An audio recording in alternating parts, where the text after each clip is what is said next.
Nomenclature. Ulitin natin ha. Nomenclature. Ano ibig sabihin noon?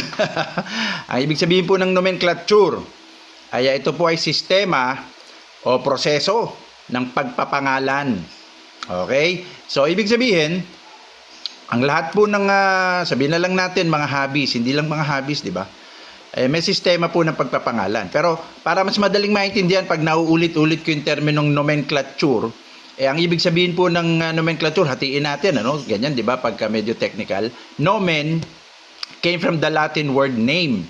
Okay, kaya nomen, Latin word, ibig sabihin name, pangalan. At saka kalare, to call, kaya nomenclature, kung paano mo tatawagin yung pangalan. Okay. So, itong nomenclature, meron po ang African lovebirds nito. Okay? Hindi lang din po ito sa ibon. Okay? May nomenclature sa aso, sa pusa, nomenclature sa mga reptiles. So, hindi lang ito sa ibon. Ngayon, alam po natin siguro mga 1960s, 70s, 80s, at hanggang ngayon nga halos, may kanya-kanyang pangalan na sumusulpot sa iba't ibang mutation sa African lovebirds. Okay, no? So, hindi naman masama magpangalan eh. Kumbaga, naririnig nga natin, di ba? Meron tayong naririnig na avocado line, mango line, strawberry line. Ewan ko kung may banana line. O durian line. Durian, di ba, medyo brownish. Baka pag lumabas na brownish na hindi cinnamon, tawagin nating durian line. Wala pa masama dun. Okay? Ibon nyo po yun. Karapatan nyo po kung ano po ang gusto nyong itawag sa na-develop nyong klaseng kulay. Karapatan nyo po yun. So, kung ano man yung gusto nyong line na ipangalan dyan, abay, no problem. At, unang-una, before anything else, nire-respeto po natin yung mga batikan o veterano natin, mga breeders, na kadalasan, sila yung nagpapangalan ng mga ganon. So, respetado po yan dahil sila po yung, kumbaga, pundasyon ng industriya ng pag-iibon sa Pilipinas. So, wala po ako sinasabing mali doon, no? So, don't get me wrong. Okay? Pero, kung sakaling gusto po natin itong makilala sa buong mundo, sino ba naman ang ayaw, no? We're so proud pag may na-develop tayo at may sumulpot sa ating kakaibang kulay na wala pa sa ibang bansa. O, sino hindi matutuwa, di ba? So, gusto natin itong i-broadcast sa buong mundo. O, di ba? Pagka ganun po, mapipilitan po tayong sumunod sa international nomenclature. Okay, mapipilitan po tayong sumunod sa international nomenclature dahil ayaw po ng, kumbaga, buong mundo na magkalito-lito. Bakit po nagkakalito-lito? Ito, obserbahan nyo, may tinatawag pa nga dating Australian cinnamon, may American cinnamon. Meron pang, kung ako nagkakamali, Danish violet. Marami pang iba. Yung pali dati tawag Isabel. Okay. Excuse me po.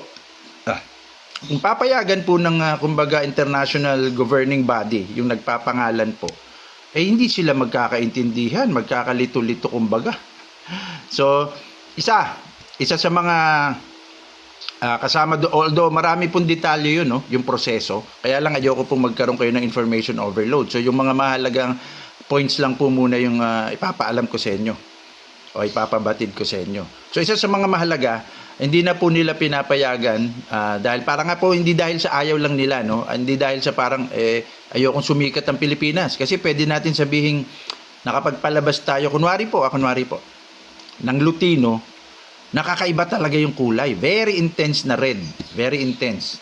Na tipong hindi pa nakikita sa kahit saang bansa. Dahil pag tinapat mo nga, kumbaga, ito yung normal na Lutino ng ibang bansa, pag tinapat mo to, ang layo. Talagang yung pagka-red ng Pilipinas na Lutino.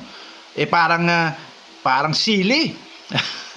Pulang-pula na kumakagat. Maanghang ang pagkapula, kumbaga. So, na-develop lang kunwari dito sa Pinas. Kung sabihin na lang natin, sumulpot, hindi na-develop. Nagkataon na parang may kakaibang Lutino. Malay natin, baka Lutino alil yun. At pwedeng tawaging, chili red ino. Chili red ino. Kunwari po ganon. O kaya, ganito, tinawag na lang Philippine Lutino. Ayun, di ba? Mas proud tayo doon. Philippine Lutino yan. O, di ba? Pero ang problema po, Pagka po lumabas din yung ganyan o sumulpot, kunwari po, may sa ibang bansa naman, mapa Europe yan o mapa Asia, nagkataon na may lumabas din ganun dahil kumbaga, bago mutation na pala yun eh. Yung talaga nagmumurang pagkapula, very intense, chili red. Parang siling labuyo talaga. Ha? Kung nagkataong lumabas din pala sa isa o dalawa pang bansa, sabihin natin sa South America, sa Europe o dito rin sa Asia, di tatawagin din nila yung, kunwari lang Indonesian Lutino Line. Di ba? Brazilian Lutino Line. Kaya naman may sumulpot sa sa Italy, Italian Lutino Line. Di nagkagulo-gulo na, hindi na magkasundo. Pag nag-uusap sila, "Hoy, Italian Lutino Line yan." Hindi, Indonesian Lutino Line. "Hoy, sasabihin naman natin, "Hoy, Philippine Lutino Line yan, tigilan nyo kami." Kagulo-gulo na. Kaya nga po, nire-regulate siya ng international governing body na nomenclature o yung pagpapangalan, tamang pagpapangalan. Pero again, hindi po natin sinasabing o pinipilit ang mga Pinoy breeders, lalo na yung mga veteranong saludo tayo, na i-adapt yun. Kasi karapatan nyo pa rin po talaga na kung kayo po nakapag-develop nun, karapatan nyo kung anong gusto nyo itawag. Hindi namin po kayo pinagbabawalan doon. At inyo naman po talagang ibon at pinaghirapan nyo. Ayun nga lang po, yung lagi ko sinasabi, paano po pagka gusto na nating makilala sa buong bansa, mapipilitan tayong, hindi naman, I don't know kung dapat bang mapilitan, parang we really need to adapt the nomenclature, yung napagkasundo ang nomenclature o yung napagkasundo ang sistema ng tamang pagpapangalan sa mga new color mutation. Yun po. So ngayon, malinaw na po yan. Paulit-ulit ko sinasabi, nire-respeto natin yung karapatan po ng mga breeder natin na magpangalan ng sarili nilang pangalan. Pero pag gusto na pong ipakilala at kumbaga kukuha tayo ng market sa buong mundo, sa ibang bansa, mapipilitan po tayong sumunod doon sa nomenclature. Market din po yun, no? So napakaganda nun. So ngayon, pag sinabi natin sumunod tayo doon sa tamang proseso o sistema, ano yung unang-una? Tinitingnan nila. Ang isa pong detalye talaga is galawan. Paano po gumagalaw yung bagong mutation na nakikita natin? Yung color mutation, di ba lagi kong nauulit-ulit sa inyo. Paano ang galawan ng blue? Paano galawan ng lutino? Di ba pinaliwanag ko ng mga nakaraang vlog yun. So kung may bagong mutation, ang unang tinatanong ng mga eksperto, paano ba galawan? Ibig sabihin, ano yung nabago niya dun sa wild type form at dun sa feather structure? Ano nabago niya dun sa cortex, sa mga pigments? May binago ba siya sa mga pigments, sa cytosine pigment, melanin pigment? May nabago ba sa spongy zone? Di ba? Kung nabalikan nyo lahat, magigets nyo kaagad to. Kaya saludo po dun sa laging nagre-review ng mga nakarang vlog natin. Ang bilis nyo itong magigets. Okay, excuse po. So, yan po yung pinag-aaralan ng mga eksperto. Hindi po kagad sila basta-basta magpapangalan. Kumbaga, teka, mukhang ganito to. Tatanong muna nila. Tingnan natin sa microscope. Raman spectroscopy, ano nangyari sa spongy zone? Meron bang cytosine pigment na nag-iba? Ano nangyari sa mga melanin pigment? Yan, pinag-aaralan po nila yan. Kaya nga po yung grupo nila Dirk, hindi po basta-basta nagre-recognize ng mutation hanggat hindi dumadaan sa ganyang proseso. Yun po yung ibig sabihin nun. Okay. So ngayon, nabalik na po tayo dun sa yellow face. Okay, Ngayon, may mga tanong nung mga nakaraan pa. Ako hindi naman ako kinukulit ako minsan dahil nga lagi kong sinasabi darating tayo diyan sa yellow face. Ganun ako nang ganun. Sa totoo lang nung mga panahon na yon, kulang pa dahil bagong dating lang. Ibig sabihin, kababalik ko lang uli sa pag-iibon. Di ba? Tumigil ako. Halos hindi ako sumilip sa mga FB sa pag-iibon. Kulang po talaga yung kaalaman ko sa yellow face kung ano man yon. So, nakahagilip ako ng impormasyon. Karamihan po ito yung mga binabato ni Professor Rupert. Thank you, Rupert, na mga mga studies saka articles na karamihan galing kila Dirk. Okay? So, ngayon, ang yellow face po, ang tanong, number 1 tanong, recognize na po ba yan nila Dirk? Dumaan po ba sa proseso yan? Sinilip po ba nila yung feather structure? Tinanong po ba nila? Meron po ba silang data na breeding program, kung ano po ba yan, recessive po ba yan, kasi mode of inheritance, napakahalaga sa pagpapangalan din. Recessive po ba yan? Dominant ba yan? Sex-linked ba yan? O, dami yan. Sex-linked recessive ba? Sex-linked dominant? Incomplete dominant ba yan? Or autosomal recessive? Yung simple recessive? Tatanungin lahat yan eh. So ngayon po, yung sinasabi po nating yellow face, o ina-ID po nating yellow face dito sa Pilipinas, kulay orange po. Yun po yung alam na po ninyo lahat yan, no? So ngayon, ang isa sa mga parang nabanggit sa akin to ni Rupert dahil na madalas niyang kahuntahan si Dirk, no? Ang tingin ni Dirk, ang yellow face kaya hindi niya pa nire-recognize, wala pa talaga dito sa Asia, pero Asia or kahit sa ibang bansa, pero sa Australia kinukonsider niya, although hindi niya po, ulitin ko, kinukonsider niya na malamang, gamitin natin yung word na malamang mutation yung sa Australia na sumulpot. Pero wala pa siyang study nun, papaliwanag ko kung bakit. Ito po yung picture na to, credit to the owner na lang kasi hindi ko na talaga matrace kung saan galing tong picture na to. Pasensya na. Pero ito po yung tinatawag, galing po to sa Australia. Ito po yung sinasabi nilang Australian yellow face. O, tingnan po natin na maigi, ha. Ayan po. O, diba? Teka, maliwanag ba? Ayun. Ang dami, no? Kakatuwa. Sino nyo? Pare-pareho yellow face. Pero yung beak niya, medyo hindi na, naghahalo na, no? Hindi parang yung beak niya is, paano ba to? Light orange na may pagka-yellow, yellow-orange. Pero halata mong naparami niya. Ibig sabihin, mukhang na-establish niya.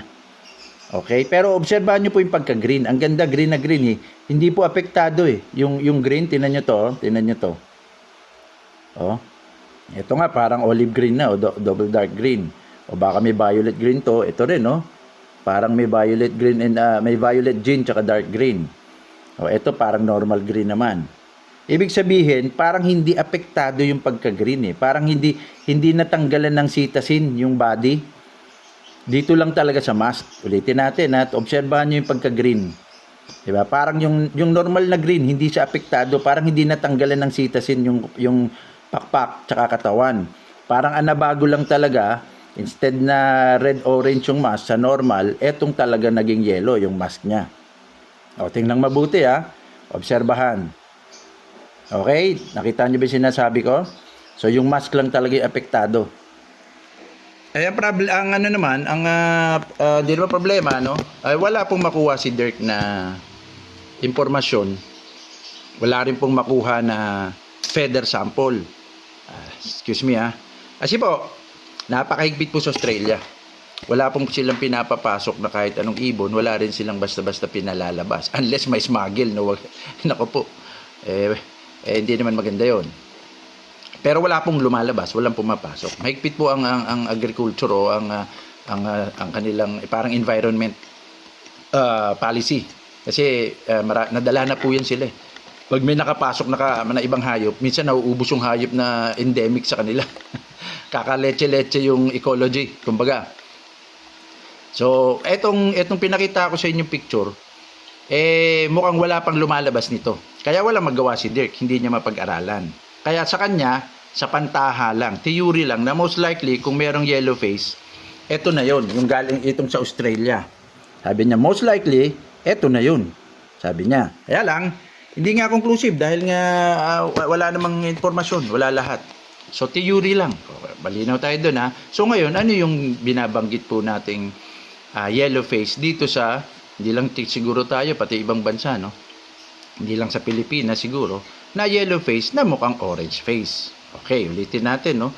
Yung mga ID po talaga ng tinatawag na yellow face, kung maobserbahan na po lahat yan, kahit na mga baguhan, talagang ang phenotype, itsurang orange face talaga, eh. Okay?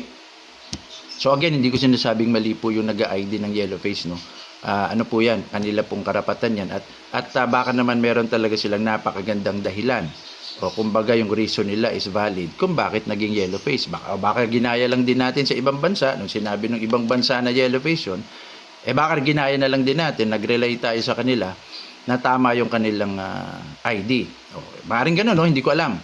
Pero nirerespeto po natin, no? Hindi ko po sinasabing mali iyon kung ma-ID man siyang yellow face. Pero ang tingin po ni Dirk sa mga lumabas na yan, dahil nakakuha na siya ng impormasyon, yung mga feather sample umabot na sa kanya, at yung galawan, yung mode of inheritance, parehong-pareho po. Ulitin natin, yung galawan, yung mode of inheritance, at yung kanilang study sa feather, parehong-pareho po sa orange face ng Rosicolis. Ulitin po natin, yung nakarating pong data, study, research, feather sample, at yung breeding program ng mga may phenotype na gano'n na naipadala kay Dirk, lumalabas po na orange face. Okay. So ngayon, nag-conclude si Dirk dahil sa nakalap niyang data sa reasonable na. Kumbaga yung ebidensya medyo pulido na. Tingin niya, orange face talaga yon. Okay. So, bakit? Yung mode of inheritance recessive din siya. Okay, so malinaw yun Inaano lang natin para po kumbaga iniisa-isa natin. Ayaw, naman. Tinitingnan lang na po natin dito kung may makukuha tayong parang pictures na medyo maayos-ayos.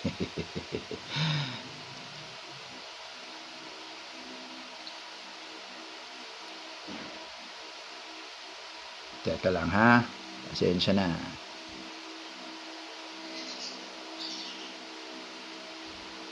Ayun. Excuse me po. So yun, medyo mabagal pasensya na. So ang sinasabi ko lang po, orange face po talaga ang tingin ni Dirk ngayon doon. So kasi unang-una, yung phenotype niya, hitsurang orange face talaga. Kumbaga, very intense pa nga. Ang ganda ng pagka-orange face. Natutuwa ako dun sa mga ganyang phenotype. Siguro bias ako. Gusto ko lang talaga yung orange, yung mga orange. so ayun, yun sinasabi po natin, Orange face ang tingin dun ni Dirk.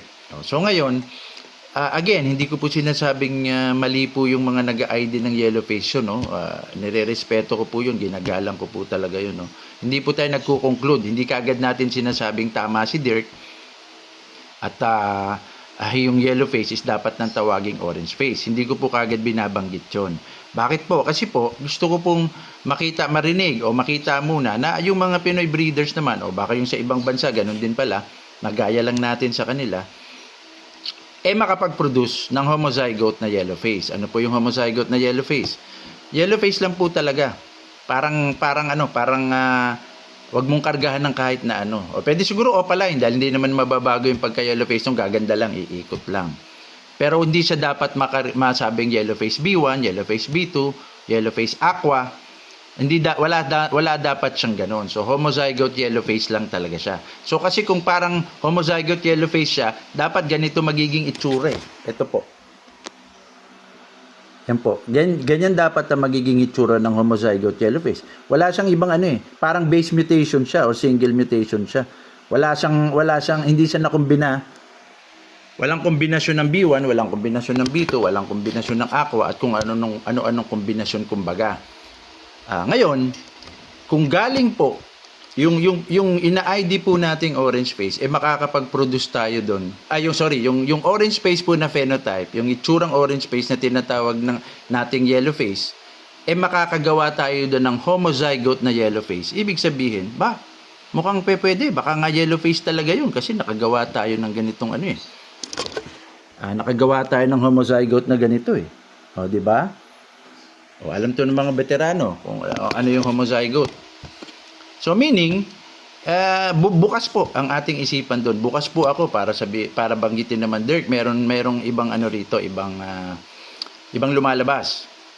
Doon sa ina-ID naming yellow face na itsurang orange face, nakapagpalabas kami ng homozygote. Baka po ganun. Hindi natin alam, no? Baka may mangyaring ganun at sana nga may mangyaring ganun. Yung mga breeding results nyo po, paki-update po kami at para po maliwanagan. Ayun naman. So, hindi po natin sinasabing mali yung pagtawag ng hitsurang orange face na yellow face. Humihingi lang po tayo ng rasyonale or breeding program na magpapakita na tama nga, pwedeng tawagin yung itsurang orange face na yellow face. Kasi nga po, ang tawag na ni Dirk, orange face talaga ang tawag doon. So ngayon, meron pa po pala isang galawan. Pagka ito pong itsurang orange face na ito,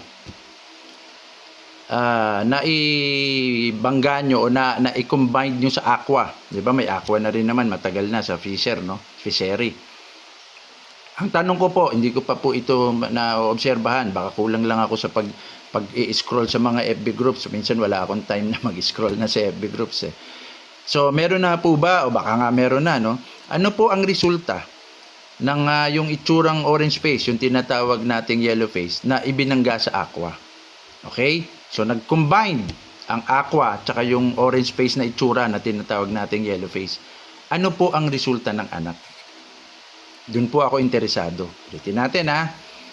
Ano po ang itsura nung ipagbabangga mo, i-combine mo yung aqua doon sa yellow face na tinatawag natin na mukhang orange face.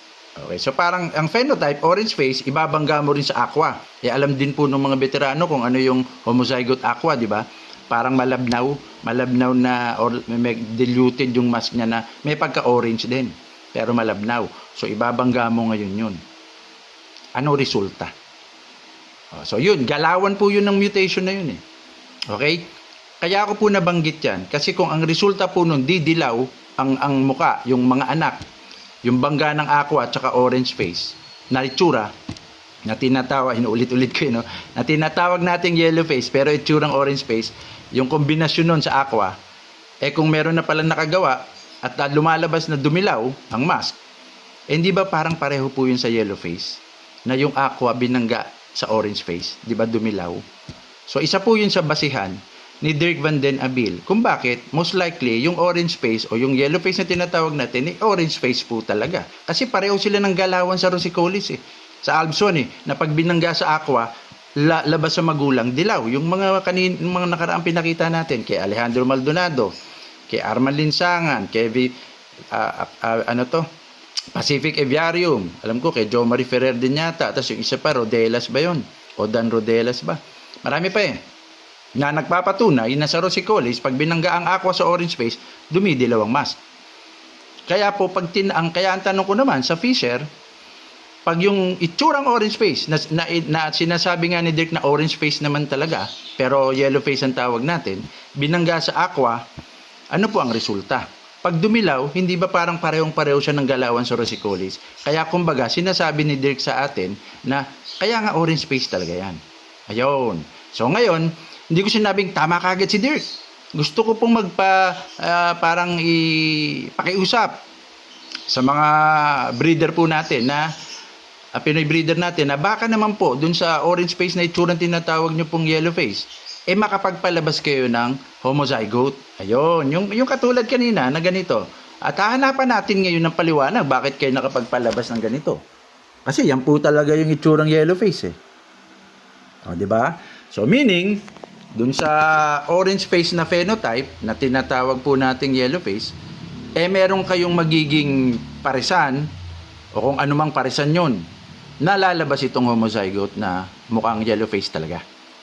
So kung magagawa po natin yon, sana po banggitin nyo, ito nakapagpalabas ako, ito yung ginawa ko, ito yung kinumbine ko, ito yung mga kombinasyon ko. Titingnan natin kung lalabas mang single mutation siya, kasi in the first place pag nag-combine ka, hindi na single mutation yun eh. Kaya lang, open pa rin ako kung ano man ang magiging rasyonale at kung ano man yung magiging resulta ng mga makakapagpalabas ng homozygote na yellow face. Okay? Salamat po. Wag niyo po sanang masamain ito. Ako po gusto ko lang pong linawin. Maganda kasi pag naglilinaw para po pag nakipag-usap tayo sa ibang bansa o sa buong mundo, na nabanggit ko nga, walang kalituhan. Pero hindi ko po sinasabing baguhin nyo yung nakasanayan yung pangalan o pag-ID. Hindi ko po sinabing baguhin nyo. Karapatan nyo po yun. Ibon nyo po yun. Okay? So, we respect that. At ginagalang po natin ng maayos yun. Gusto lang po nating linawin. Maraming salamat. Hasta la vista!